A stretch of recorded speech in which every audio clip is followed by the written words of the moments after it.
Hey everybody, we're back again with our friends down there with Med Center Health down in the Bowling Green area. They serve all of South Central Kentucky, and with us today is Athletic Trainer Katelyn Dye. And Katelyn, welcome in. And I know you got some important information about lateral ankle sprains. Yes, thank you so much for having me on. Absolutely. Well, let's get right into it. What is a lateral ankle sprain? So, I'm going to start off with just some anatomy. So, when you look at the ankle joint, you have the fibula and then you have the tibia, and those are your two lower leg bones. And so, with that, on that lateral side, you have the lateral malleolus. Um, and the lateral malleolus is important in the lateral ankle sprain because the ligament that attaches from the fibula to the talus, which is another bone in the foot, that's the ligament that typically you'll sprain in a lateral ankle sprain. Along with that, there's also the calcaneus, which is like your heel bone, and there's the CFL ligament. So that's the calcaneal fibular ligament. And that one can sometimes have some issues too with a lateral ankle sprain. And then on the medial side of the foot, we have deltoid ligaments. So again, you can sprain those as well, but it's not as common. That makes up, it's like a three ligament triangle series. So we call those the deltoid ligaments. So that's kind of the anatomy. Like I said, that ATFL, it's anterior, so front, and then it's the talo for talus, and then fibular ligament. And that's the most common one sprained. Along with that, ankle sprains are one of the most common injuries, especially in athletics. So with a lateral ankle sprain, there's three different grades. So grade 1 to grade 3. Grade 1 is going to be more mild. Grade 3 is going to be a little bit more severe. And you can kind of fall in between those. And some symptoms that you might present with an ankle sprain are going to be pain being the first one, obviously. You can also have, swelling, bruising, and then difficulty walking are the most common symptoms we see with ankle sprains. What are the steps that should be taken after an ankle sprain? Yeah, no, that's a great question. I feel like, like I said, it's a very common injury.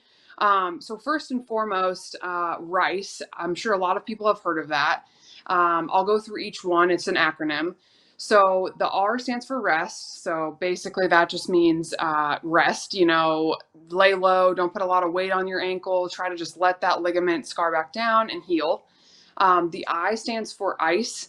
For each patient, it's a little bit different, but primarily within that 24 to 48 hours after the injury, I suggest, every hour or two, put the ice on for 15 to 20 minutes.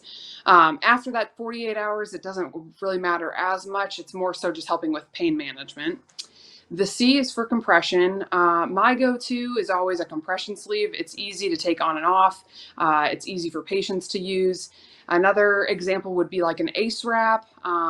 We also use horseshoes in the clinic. So, you could throw a horseshoe right under that lateral malleolus, and that helps push that swelling up into the lymphatic system, which is in the middle of the body.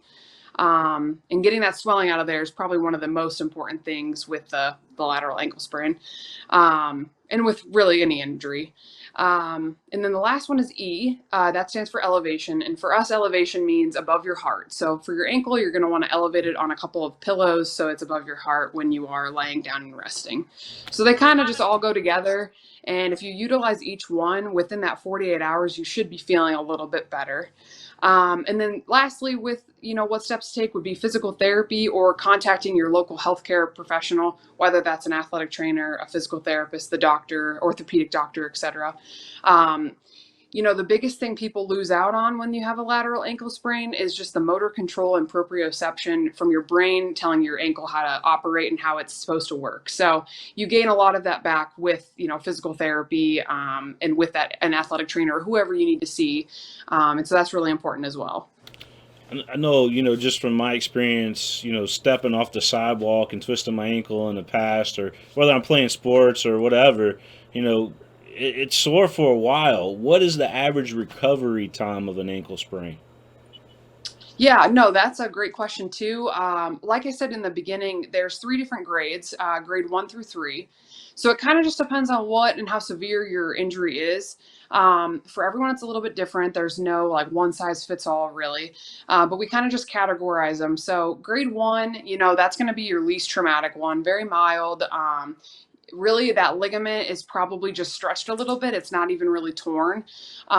So that's going to be maybe 1 to 2 weeks. And for everyone, it's different, but that's kind of what we estimate it to be, about 1 to 2 weeks. With that one, you should be able to walk on it still. You might just have some pain and some swelling and bruising, like I talked about earlier, but it should be pretty mild. Grade 2 is going to be a little bit more traumatic. That one, there is a tear in the ligament. It's just not a complete tear. So for that one, you're looking at maybe 2 to 6 weeks to be more accurate. It just depends on the person. It depends on if it's their first one, if they've done this several times. There's a lot of different factors. But like I said, 2 to 6 weeks for that grade 2. And then grade 3 is that complete tear of that ligament. So that one's going to be your longest. So that one's about 3 to 6 months recovery. And again, just depends on the person. Could be longer, could be shorter. Some people need to go into a boot, so that might make it a little bit longer. If you're on crutches, it just depends on kind of your where your pain tolerance is at and how much you can get that swelling out and how you progress. What can an athlete or anybody that may have had an ankle sprain, what can they do to prevent future, soreness in that ankle or future ankle sprains for that matter? Yeah, no, another great question. First and foremost is going to be protective wear that could be an option. That's such as an ankle brace or getting it taped by your healthcare professional, such as an athletic trainer. Both are an option. So not something to rely on 100% of the time, just because you do need to, with physical therapy, which is my next point, you do need to rehab it and make it to the point where you can do things on your own without having that protection on there. But in the beginning, if you do need it, like a brace or taping is always a good option. And then, like I said, physical therapy. I think I said earlier, motor control and proprioception are two of the biggest things you lose when you injure something. So to gain those back, it's a lot of balance. It's a lot of putting you in stressful and reactive environments, so that way your brain can remember, like, hey, this is how we respond when this happens. So if you're a basketball player, maybe lateral movements really bother you. So we're going to do a lot with like shuffling and change of direction and just stress that joint in different ways, so that way we can help protect that ligament and build back up the strength. Katelyn Dye, man, I tell you, this has been great information. You guys down there at Med Center Health, keeping athletes in the game, and we appreciate all you do. Thanks for the valuable information today. Yes, thank you so much for having me on. This has been great. Yes, ma'am. All right, that's Katelyn Dye down there with Med Center Health, Orthopedics, and Sports Medicine. We'll be back after this.